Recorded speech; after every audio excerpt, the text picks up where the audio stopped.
State Representative Tacky Chan of Quincy is back for another Tacky Talk. It's been a couple of weeks. How are you, Tacky?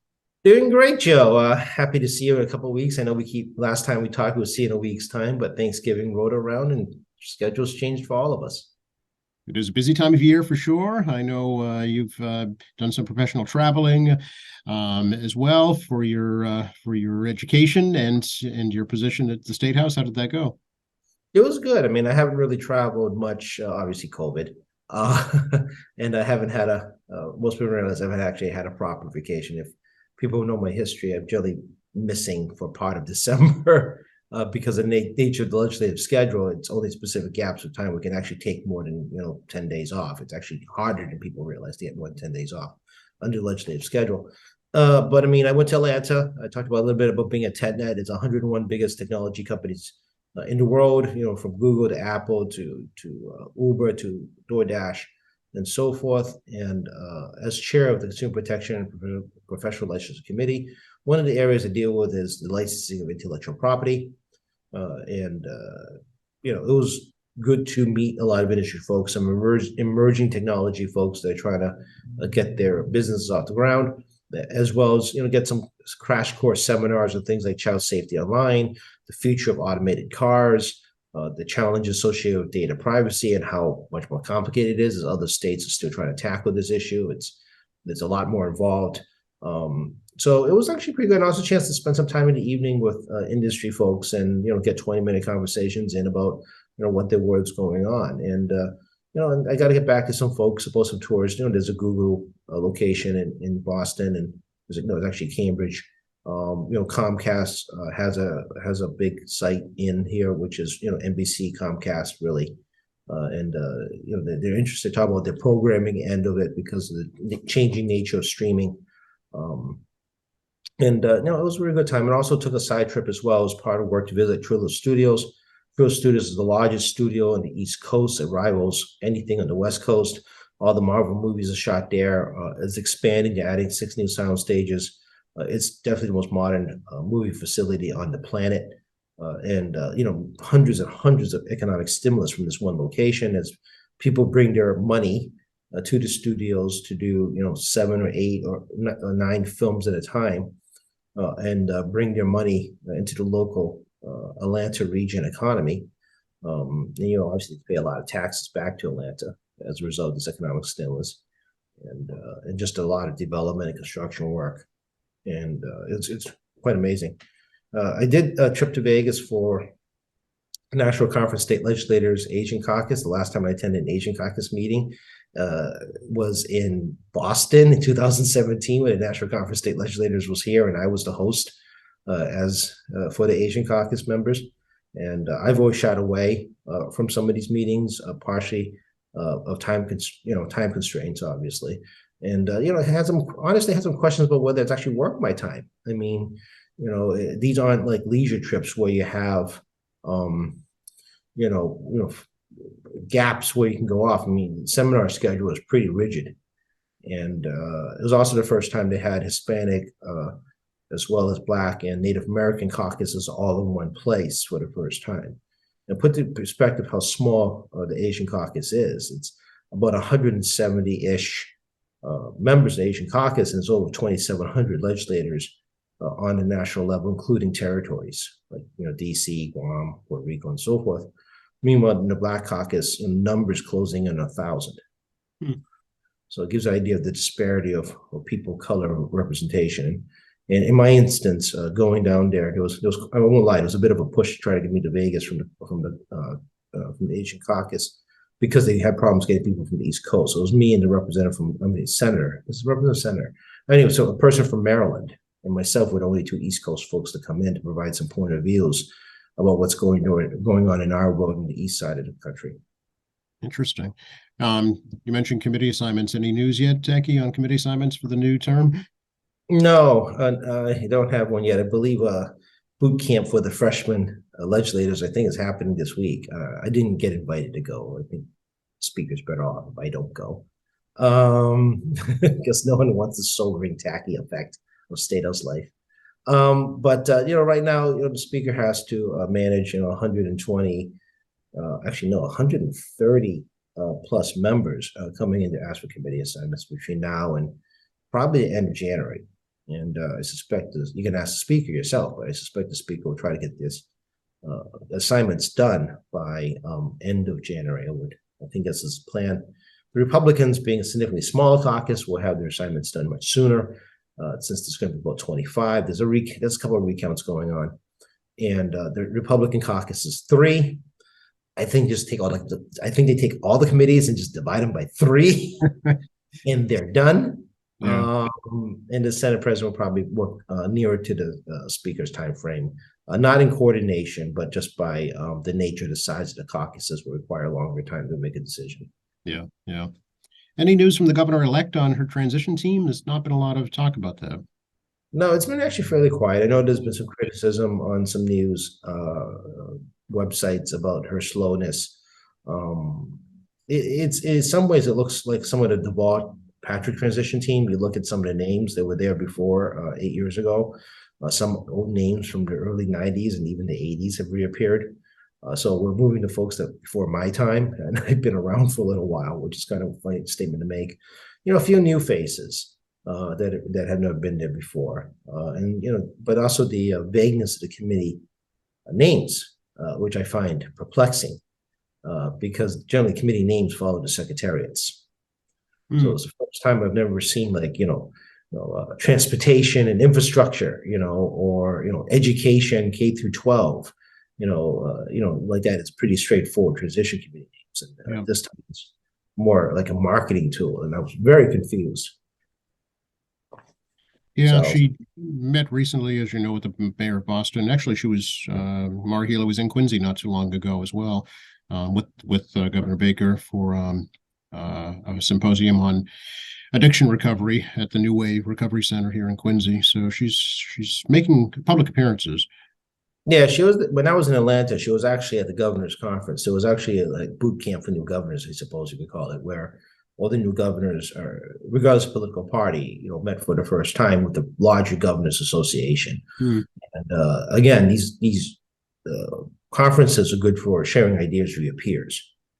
Sometimes what you do here is relevant to what they do there, and sometimes what they do is relevant to what you do here, and sometimes you get new ideas about how to do things. So I'm aware that all the new governors had to go. Well, they didn't have to, but definitely all went to try to get some more experienced governors around the state to share their point of views. And yeah, she's out making the rounds, obviously, as governor-elect, and Charlie Baker's doing his victory tour, issues that he thinks is important to him, which is great. Can't fault that before he takes his long march out of the State House.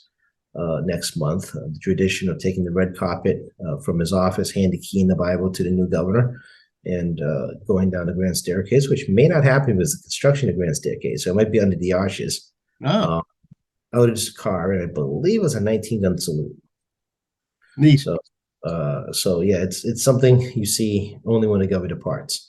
So, but I mean, we expect to be a smooth transition. I know there's Maura Healey has an interesting transition problem because he's trying to transition her people, trying to do a transition to a new job, while also transitioning out an existing job and pass the torch on Andrea Campbell. That's true. She is still the Attorney General for the state, right? Exactly. So there is that duty to adhere to. Yeah, so she's moving a new job while keeping working on an old job, or people try to do a smooth transition in 2 places at the same time. I mean, I have made recommendations to Maura Healey's transition team, obviously trying to get some Asian folks on. I can only name 2 Asian folks on the transition team in my history of 27 years of watching politics, which is a long time. So, this time there's a few more, which is nice to see. Andrea Campbell's transition team was recently named. But I mean, I'm engaged in conversation with folks informally. With the different folks. If they give me a phone call, I'll call you back. So, and then I got the call to be on the Andy Zoglio's auditors transition team, which I said yes to. And I'm not sure what exactly they're looking for from me, but there's still some time for us to figure it out. So I suspect there'll be some phone calls made to me at some point. Yeah. Since we last talked, Tacky, as you're well aware, another incident involving Asian violence right here in Quincy with the incident in Quincy Center not even a week ago. Yeah, this one's a little bit more like somewhat out of a movie kind of scenario. I mean, it's just frightening kind of scenario of based on the police report. I mean, there was an altercation between the individuals and actually a family individual prior to going to the post office in Quincy Center regarding a speeding issue. And I think we all agree we'd like to yell at people who are speeding around the city. I can't blame anybody for that one.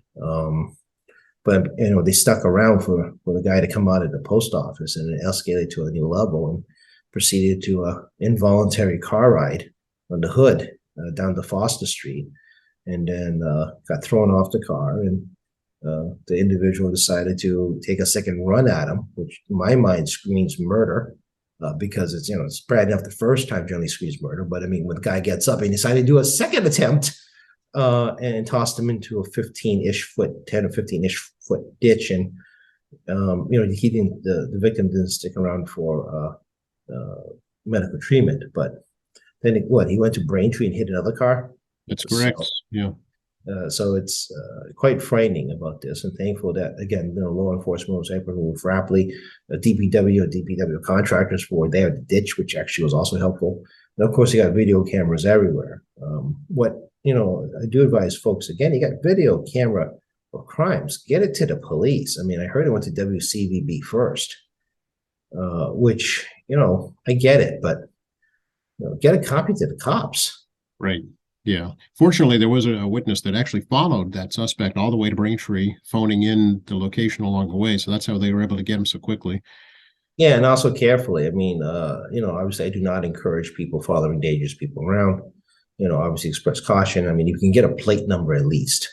The police can do it from there. But I mean, I don't encourage, unless you're in a situation where you have no other choice, to find yourself, taking on someone that clearly is dangerous in this instance. And, it's shocking because, I mean, it's within 2 weeks of the attack of Wallaston Station, which has not been deemed a hate crime yet, right? Which I hope it will. And not necessarily because I want to add more charges to the incident, because that guy's going away for a long time. I mean, there's plenty of evidence, and we still need to speak to the first victim. But it adds to the data regarding where there are hate crimes on Quincy and the South Shore. And this is where I run into a bit of a quandary with law enforcement, where on the one front, they're like, well, these charges are sufficient to put the guy away for 25 years. Additional charges aren't going to really make a break it more. It's like gun charges, right? I mean, people clamoring about, well, why wasn't a gun charge used in murder one? Well, I mean, it's murder one. You're going to life. The gun charge doesn't add more to a lifetime sentence. I mean, It isn't like it's going to add, a lifetime plus 5. It's not like it's going to make a difference, right? But the actual charge itself is recorded as data. Same thing with hate crimes. It's recorded data. And so you run into this practical issue about the severity of the crime that, it's additional criminal penalties ain't going to make a difference. But in the interest of justice, it does make a difference to the victim. Absolutely. And to the community, and also for policymakers to have a better sense about what's going on. So I do understand, I understand enough the gravity of different penalties. However, the data is actually very important for us, as policymakers, as well as community leaders, to have the confidence that our community actually knows what a hate crime looks like. Mm-hmm, mm-hmm.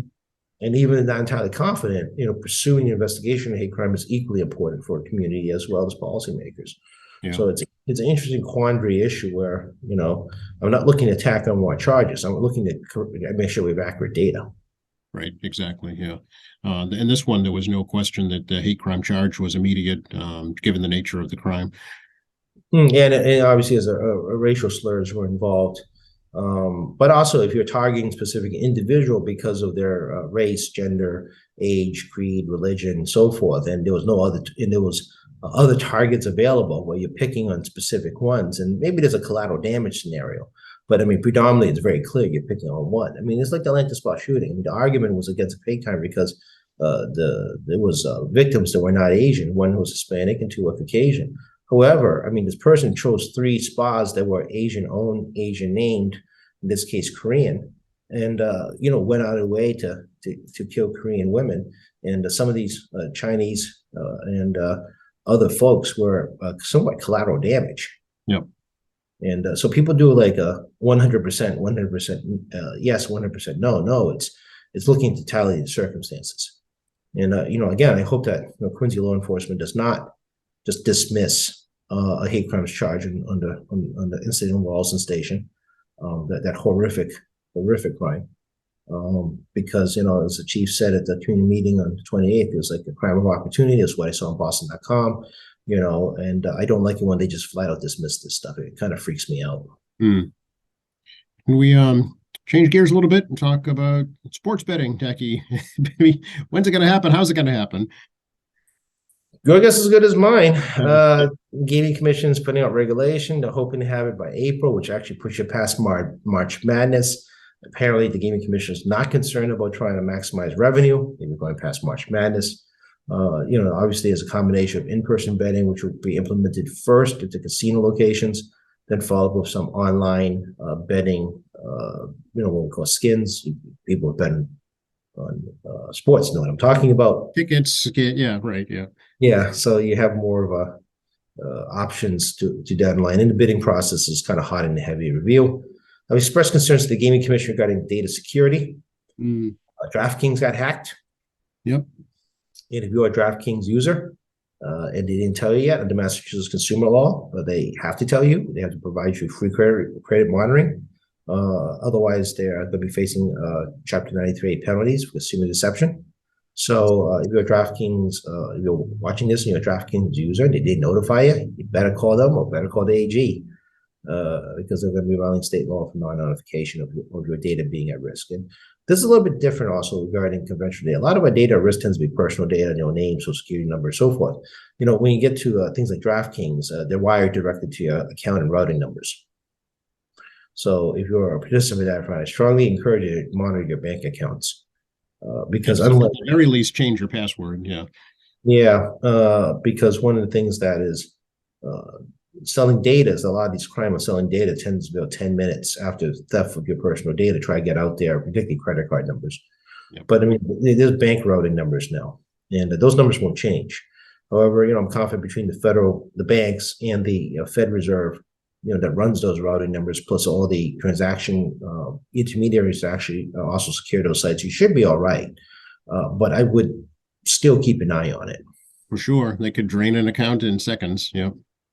Yeah, change your passwords and definitely keep an eye on it. So, but if you haven't been notified by DraftKings, they're a violation of state law. So you should definitely call the Attorney General's office and let DraftKings know that, hey, you're supposed to tell us. Yeah, and there's not that I've heard a big public announcement about that. It's been out on smaller media outlets, social media, but I haven't seen anything major on some of the major news outlets. No, I have not either. But there's also been data breaches on smaller casinos in 2020 around the country, and this is going to be a continual, ongoing thing. So, like I said, I sent a letter to the Mass Gaming Commission asking to update and improve their data security requirements on any kind of sports betting. They want to propose as part of the RFP. I'm not sure they listen to me. However, if DraftKings is a wake-up call, you don't need a tech expert to tell you there's a problem. Mm-hmm. Yeah, exactly. Right. You should know your own system has been hacked. Common sense tells you if someone's stealing from you, you probably should find a better lock. Yeah.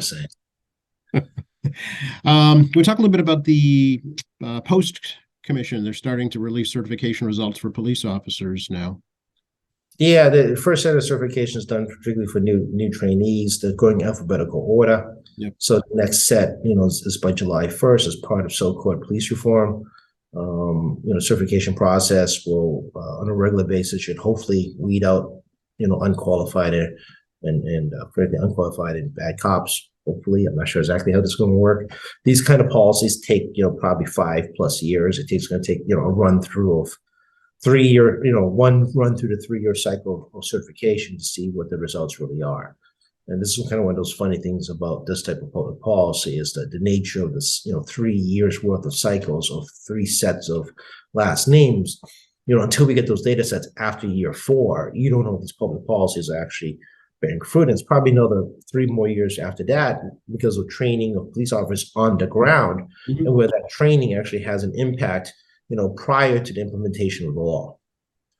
So, and people at home always have this magical belief that, we pass a law and overnight the world changes. We don't know because we don't actually see the results for some time because it takes time to implement, training set in, folks that are no longer the police force because of violation, implementation of new penalties and review and all that stuff. So, we won't really know. Maybe everything's wonderful and after 6 years after implementation, maybe after 6 years it isn't done right, or maybe after 6 years we find out it's a horror show regarding how things are done. I have no idea yet. Yeah. If I'm still here in 6 years, we can follow up in that conversation once the first set of real comprehensive reports come up. But like energy and other policy area, I tell folks, it takes up to 5 years to see the results of energy policy. Police reform will be the same way. Yeah. Another ballot question that did get passed for the licenses for undocumented immigrants. Now, questions being raised about the process for how that's going to work and some of the identification requirements you've probably read. There's concern being raised about revealing these folks' immigration status during this process. Well, I think this is this issue here as well as the issue of safe communities. I mean, this was one of the concerns regarding driver's license that, you want to flag people that, don't want to be found. But I mean, they can't get to work and work safely. And we talk about the insurance issue. You get hit by a car, the insurance company says, I want to pay out because there's an undocumented driver, doesn't have a license. If you were a U.S. citizen and didn't have a license, they're not going to pay up either if you hit a car, right? Or hurt somebody. Insurance company's going to let you hang on the vine and let you die if they can get away with it, right? So it's the same principle. Doesn't matter your legal status. You hit someone in your car, the insurance company isn't interested in paying out. Right. Your valid driver's license, right? It's the same principle. If someone stole your car, right, and you didn't know about it, obviously, for a while, and then they killed someone with said car, the insurance company has to pay up because you're not at fault. But you were driving a car with no license, you're automatically at fault. Yeah, it negates everything else. That seals it right there, right? It's the legality issue of your citizen status is totally irrelevant. Yes, yeah. If you're driving without a license, don't think you have special privileges if you kill someone with your car because you don't have a license, but you happen to be a legal resident or U.S. citizen. That isn't how that works, folks. So, I mean, a lot of these like red herrings I talked before, myths, are kind of frightening when people have this idea about what their legal rights are. I'm like, no, you don't. You're just like everybody else. So, the reality is that, the data privacy issues associated with, this done in other states, and the fact there is going to be no difference between this driver's license and a regular non-real ID license, which half of Massachusetts residents still do not have a real ID license, will be indistinguishable.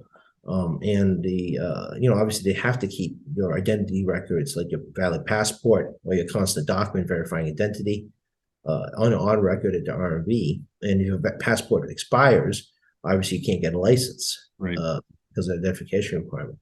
So, my expectation is that don't expect massive droves of undocumented to get a license. One, they don't have a valid passport. I mean, we talked about this before.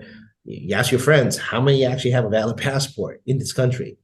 No, not a lot, right? So, and secondly, the constant ID doesn't help if you're a political refugee. So China's the best example. If you're here because you're a pro-democracy person and you're undocumented because you're afraid of getting killed in China, you can't go to the Chinese consulate. You're kind of out of luck in getting a license in Massachusetts. So it's not going to be this massive swath of folks I think people think it is. But it does help certain folks that, meet requirements that we can actually know who you really are in terms of identification.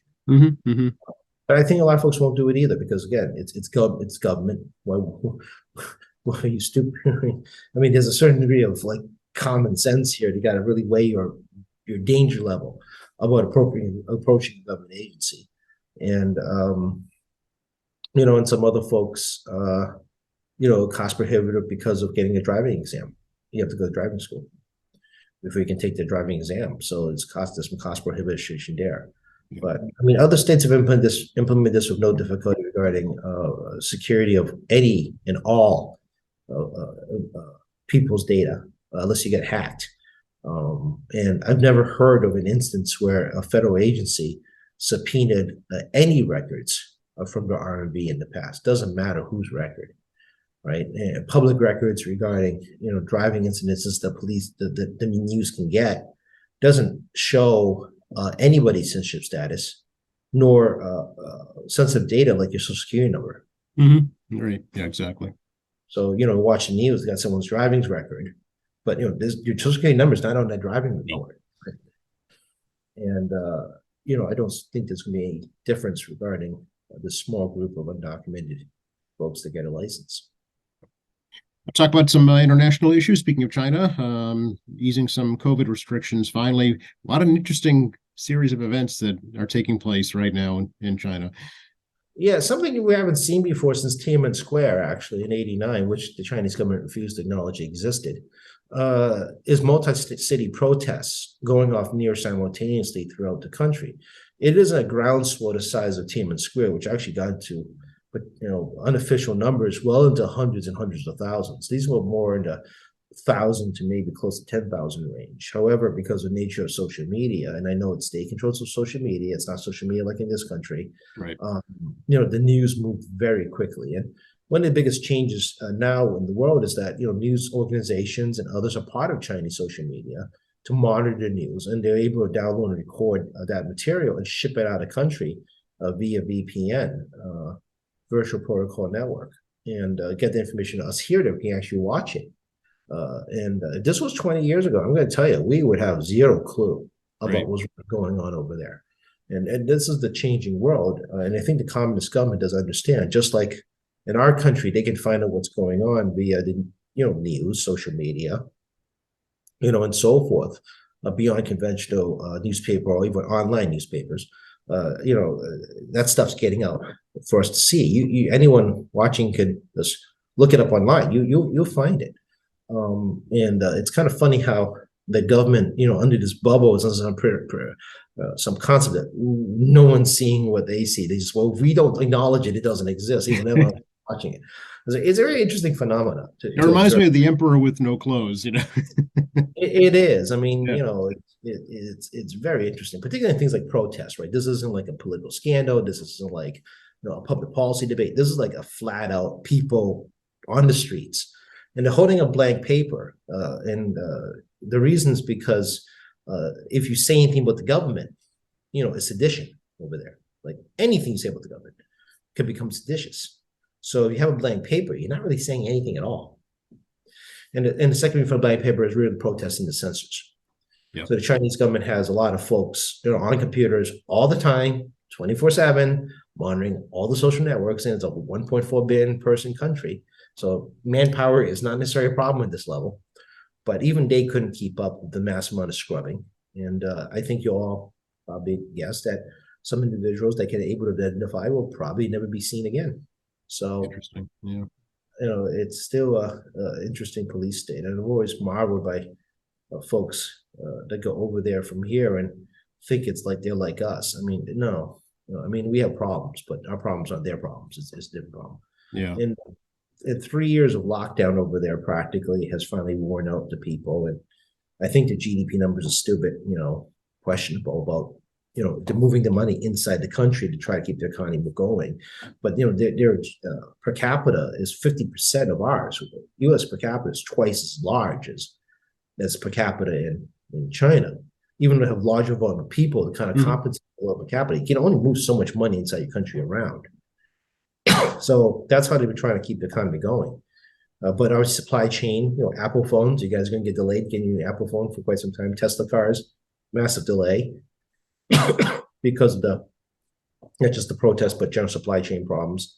There's still inconsistent rules. I think all of us, and trust me, I got those angry emails and phone calls, unable to predict what the governor was going to do regarding reopening, closing, open, close, time, when went that time. I mean, we all lived through that here in 2020, going into early 2021, where literally none of us could figure out, on spot notice, and every state was doing something different regarding identification, testing, and everything else. China maintained a somewhat uniform process, lockdown and testing. Not a complicated COVID policy. Lockdown, testing, in quarantine. And if you look on video online, please do. You can see what the quarantine centers look like over there. And people started to try to avoid any way they can to end up in quarantine. The fact they have home quarantine is like a brand new thing for them. Think about that, folks. We're in 2022 and home quarantine is now a policy in China for the first time. Yeah. Well, all of us at home, we're afraid of death in 2020 spring. We're home quarantine, whether it be lockdown or you have the essential worker, you have to stay away from people at home. So, and they also have inconsistency. So certain provinces and cities and villages, depending where you are, still have a requirement that you have to have a positive PCR test. A PCR test completed. Negative. Or you can go to a public transit or a grocery store, or an office site or a shopping mall. However, they're closing testing centers all over the place. Yeah. So how do you get tested if they're closing testing centers because they're stopping mandatory testing? But you still need a test result to find out what you're doing. And then these suckers, they now implemented this like QR code that you have to have before you can enter, so you have to scan.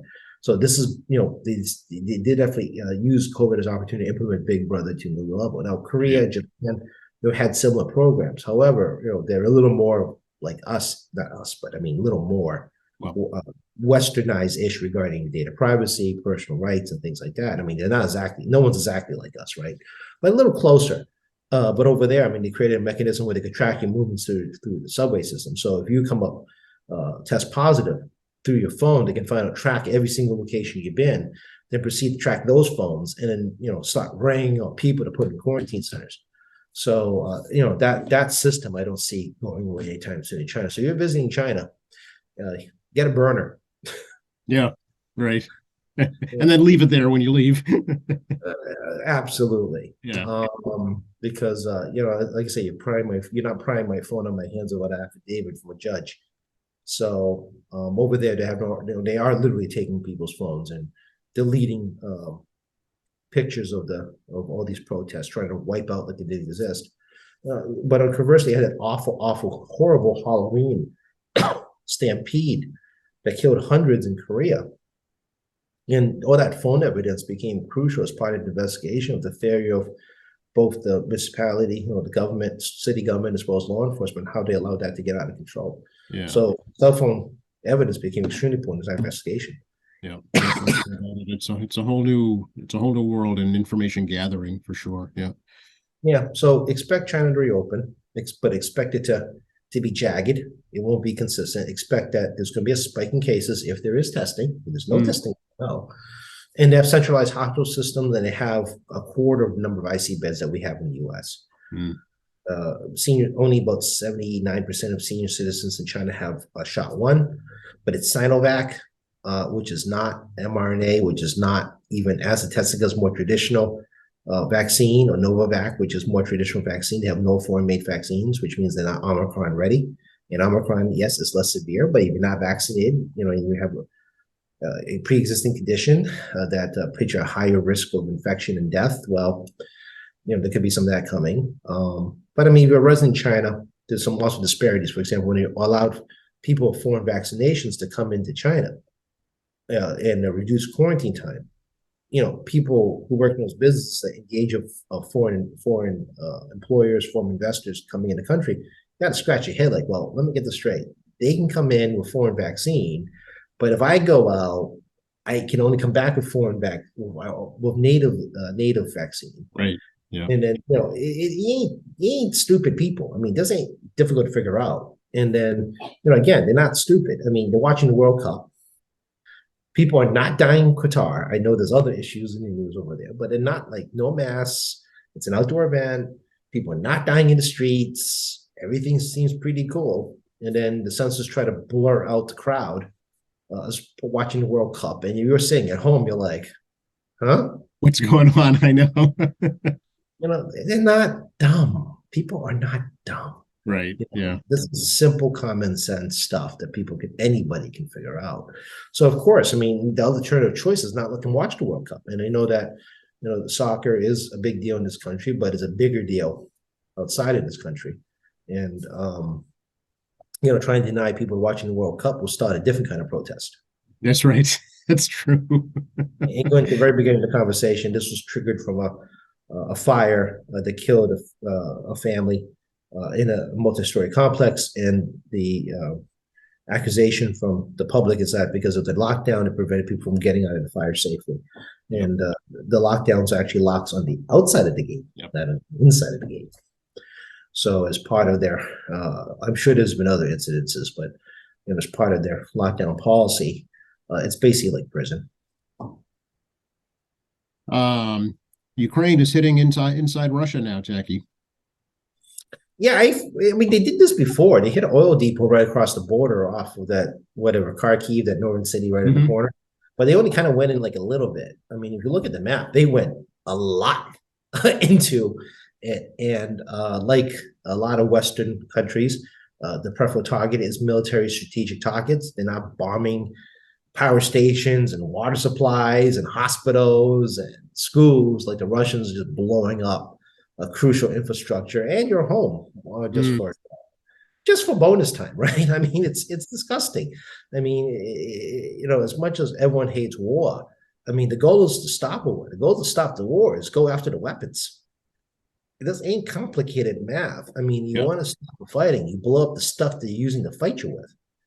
So, I mean, the Russians have taken losses in Crimea because they blew up some planes out there, and they hit air depots with military planes. They were dropping dummy bombs as decoys. So they're launching missiles with no warheads to try to have the missile defense system kill those first before the follow-up on real warheads. And even though the dummy warheads with no explosives, I mean, it's still a whole lot of metal flying out of the sky, dropping on your house. Right. So, when the era of drone warfare, and people talk about drone warfare for 25 years. I mean, this is not a new concept. But the fact that able to, fly drones in, which means that there's a good possibility that, Ukrainian special forces had to get into Russia, bring their equipment, to these bases. Whether they got out alive, I have no idea. No one knows what's really going on. Obviously, Right. you don't see what's on the satellite and state news. Target these airfields, get past the airfield security, which I'm going to gamble is not as good as ours. Right. And then just, was able to, use the camera, zone, drone. Like a video game, essentially. Yeah. Yeah, and then just hit these planes. And every plane you destroy is one less plane that can bomb civilians. So Right. I would expect we're going to see more of this type of special ops operation targeting strategic military resources, whether it be oil depots, gas depots, planes, munition dumps, all that stuff, to try to reduce Russia's capacity to blowing the hell out of their hospitals and schools and, normal people. I mean, they're not picking on military targets. They're killing just you and me. Yeah, it's almost like terrorist warfare, really. Yeah. Well, it's warfare from the 1900s, Mhm. 1800s. The goal of the 19th century warfare was to punish people so badly that the government would have to collapse because of fear of genocide or revolt from the public. Mm. World War I Russia is actually an example of that, right? I mean, they got into World War I not knowing why they wanted to be there. Eventually, the population revolted, led to the downfall of the imperial government, and installed the Bolsheviks. Well, it wasn't really the Bolsheviks. There's the white coats and the red coats. There's a whole story there, but installed a new civilian government. Yeah. And the first thing they did was get out of World War I. Because they didn't even know why they were fighting it, because the population revolted. I mean, this is a lesson of history. Will Putin get a revolt of the population? Probably not. I mean, it's a different time, different circumstances, different technology. Everything is not the same. However, people, like you saw in China, people, don't know why this is the point of what they're doing or what the government's doing. Actually, going to have a bit of a problem in their hands. And, one of the provinces already had protested Putin because they had this portion number of their civilians recruited and sent into warfare, disproportional to other ethnic groups. Because as opposed to like putting people in Moscow, they took these other smaller ethnic groups and threw them in the front lines of Russia. And they have prisoners right now, and they're doing the whole, again, 19th century approach of cannon fodder prisoners first. Next set is the conscripts, in the back is the professional military. Mm-hmm. this is unheard of in America. We've Yeah. never really done this type of warfare here, even when we fight, even colonial warfare, civil war warfare. I'm not saying that it was, didn't happen, but as a accepted military strategy. Yeah. No, that would have been frowned on even then, right? Yeah, again, I'm not saying it didn't happen here, but I mean, it's not doctrine. It's not standard U.S. military doctrine. It's not like Right. something we practice as an official military doctrine. That's an official military doctrine over there. So Back here, I'm sorry, go ahead. no, it's just funky, crazy, nutty over there. I mean, but I mean, watch the news. It could get much more interesting to get deep into it, right? Back here home, of course, the Georgia runoff election has now been decided, Jackie. Yeah, it went the way I thought it would. I hate to be like blunt about it like that, but one of the things we learned at NCSL, when I went to Vegas, is that mail-in voting is popular. People love it. It helps people who big surprise that work multiple shift jobs, who work through weekends. I know the law says the employer has to give you time off to vote. I know at least in Massachusetts it does. However, people are not going to take that time off if they got to work. You shifted your shift, and things like early voting, mail-in voting really does work. Mm-hmm. It actually helps, quite frankly, the working class most. When you really think about it, what you're going to do? I mean, you're going to take 2 hours a day to go vote on that Tuesday, or maybe you're rushing back home because you have to get your kids from daycare, right? And try to hit the voting booth at the same time, or you have a 4-hour drive, a 3-hour drive from the South Coast into Boston. So that means you really have to be out of there before voting opens at 7 a.m. So and actually speaking, nationally statistics, it's very popular. It benefits predominantly people that have middle class and lower class jobs, predominantly.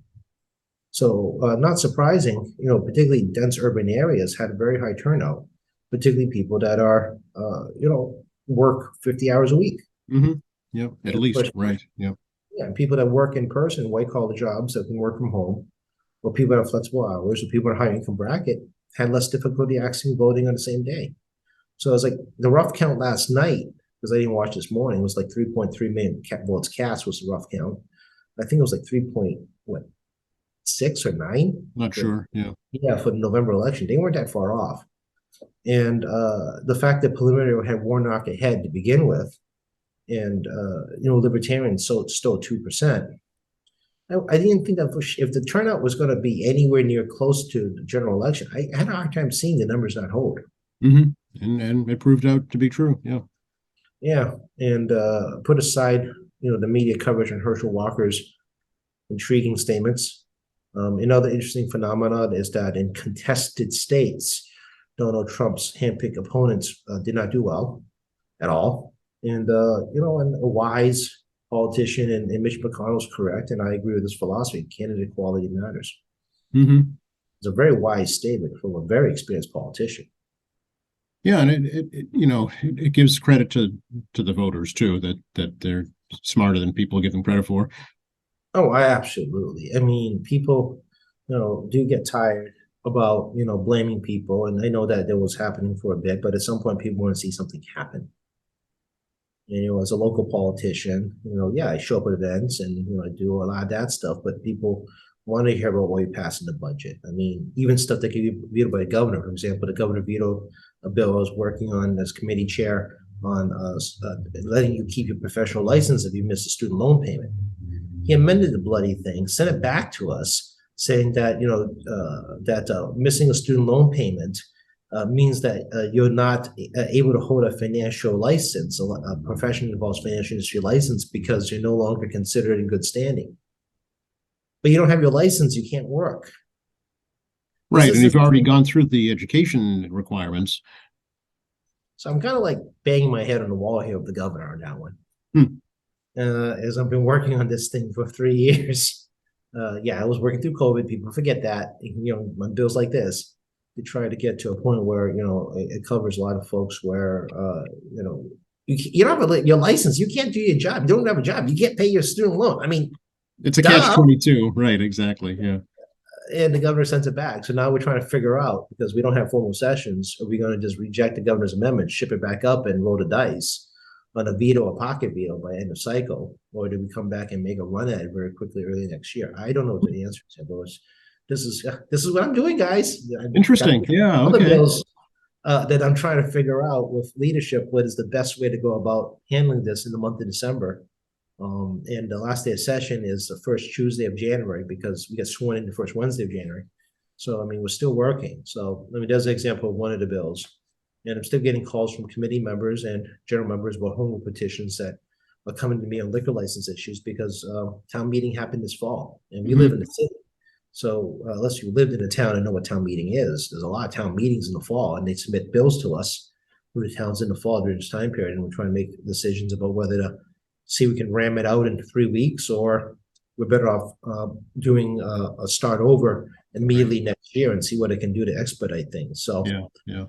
beyond, earmarks and, working on, our own home policies issues that affect us, I'm still trying to deal with other people's policy issues that does not affect the city of Quincy, on local issues that are important to my colleagues, as well as, working on something that's what seems to be simple, to people to keep their jobs, we're trying to pay the student debt.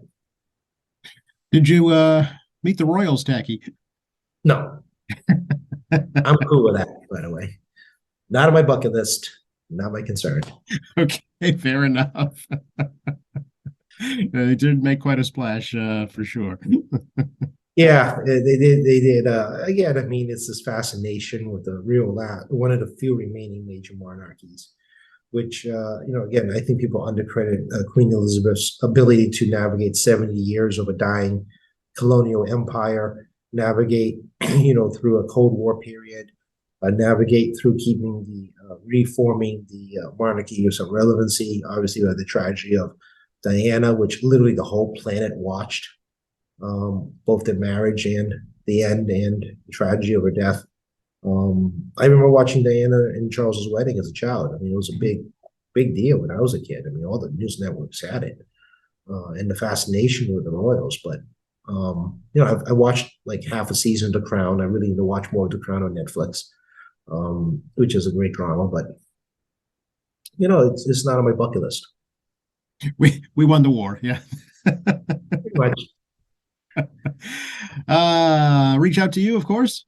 Oh, you can see I'm in the office. So 617-722-2370, 617-722-2370. My email is cleared up because the election over, because they just blanket email everybody. So Warnock's win, I actually have email that's less spammy in all my email accounts, by the way, because they can all find me. And, tacky.chan@mahouse.gov. We always, again, prioritize people's issues before we prioritize policy, but I do read them all. And we do categorize and log them into our database system of constituent services.